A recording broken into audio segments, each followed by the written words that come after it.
Have you ever read about deep spiritual concepts and felt like you understood them, only to find your life unchanged? You believe that knowing something intellectually is the same as realizing it deeply in your heart. Welcome back to the channel. In today's episode, we're diving into one of the most misunderstood, profound, and liberating concepts in all of Buddhist philosophy, emptiness.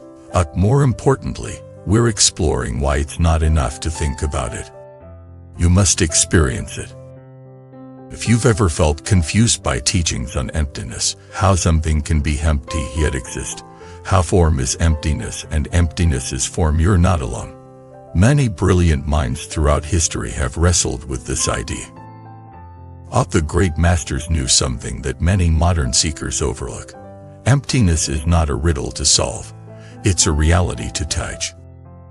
Today, we'll explore this teaching not as an abstract theory, but as a living doorway to freedom from fear, from identity, from suffering. Let's begin with a story. There was once a Western student who traveled to meet the renowned teacher, Shurangamamantra Rinpoche. With a notebook full of questions, the student asked, "Rinpoche, can you explain emptiness to me clearly, logically?" The teacher smiled, held up a cup, and asked, "Is this cup empty?" The student looked at it and said, "No, it's full of tea." The teacher then poured the tea out and said, "Now is it empty?" The student nodded. Rinpoche looked into his eyes and said, "That's your first mistake." The student was confused. But in that confusion, something opened. You see, emptiness in Buddhism does not mean void or non-existence. It means empty of inherent existence, empty of fixed identity. It's the insight that nothing exists independently. Everything rises in dependence on causes, on conditions, on perception. The cup exists not by itself, but because of clay, a potter, time, space, use, and the mind that recognizes it. In that moment, when you realize that nothing has a permanent, solid self including you, you begin to taste freedom.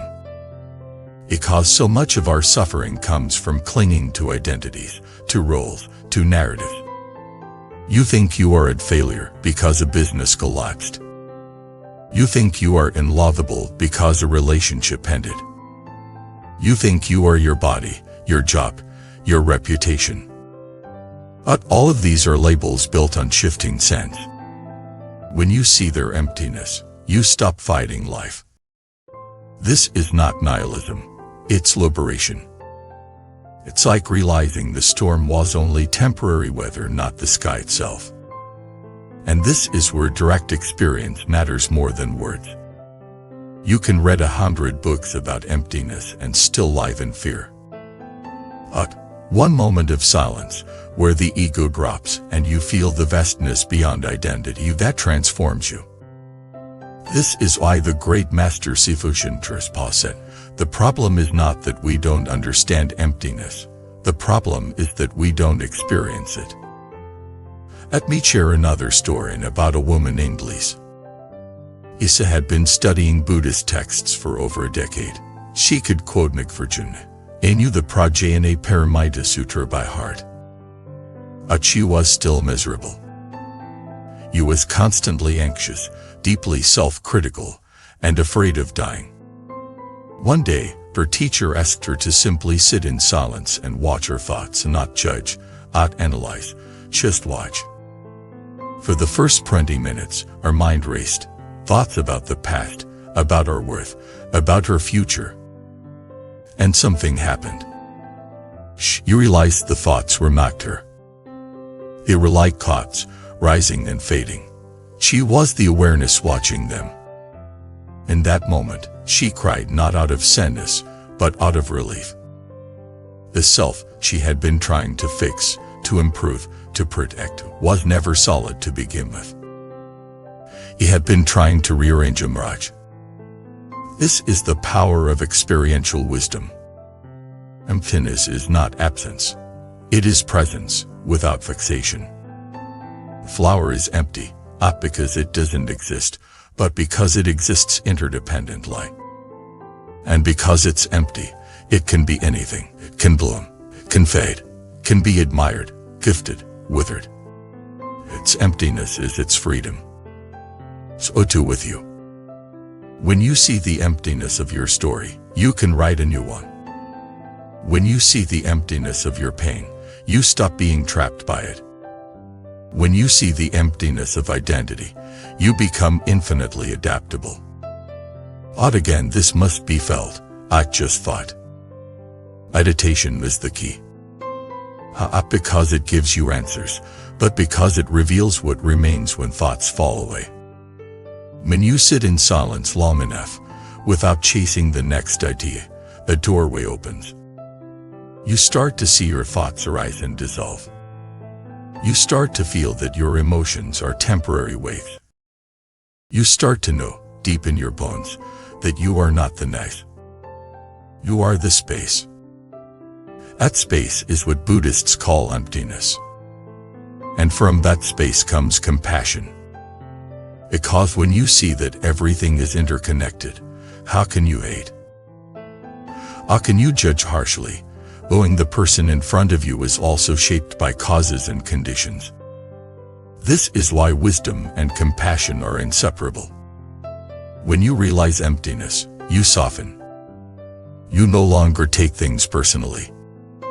You no longer defend your ego at all costs. You no longer cling to being right. You become a mirror reflecting without grasping. Let's bring this into daily life. When someone criticizes you, pause. Ask yourself, is this identity I'm defending real? Is it fixed, or is it just a thought I've repeated 1,000 times? When you feel fear, pause. Ask, what part of me is afraid? Is that part solid, or is it just energy passing through awareness? This is the practice, not escaping life, but seeing through its illusions. You still go to work, you still love, eat, cry, life. But you stop clinging. And that changes everything. There's a Zen saying, before enlightenment, chop wood, carry water. After enlightenment, chop wood, carry water. What changes is not the action, but the awareness behind it. You become more alive, less. More present, detached. Emptiness is not a void. It's the fullness of being without clinging. It's drinking tea and tasting it fully, knowing the cup, the leaves, the farmer, the sun, all are part of that one sip. It's looking into someone's eyes and seeing a life shaped by joy and sorrow, just like yours. It's meeting the moment without resistance. So let go of trying to understand emptiness. Live it. Sit in silence. Watch your mind race. Feel the space between thoughts. And in that space, meet your truest self, the one that's not itself at all, but infinite awareness. Thank you for watching this video. If this message opened something in you, or helped you touch even a glimpse of that spacious awareness, share it in the comments. Don't forget to like, subscribe, and consider becoming a member to support this channel's mission to bring timeless wisdom into everyday life. Until next time, may you live not as a fixed self, but as open-spaced, aware, kind, and free. Before you leave, here's something special.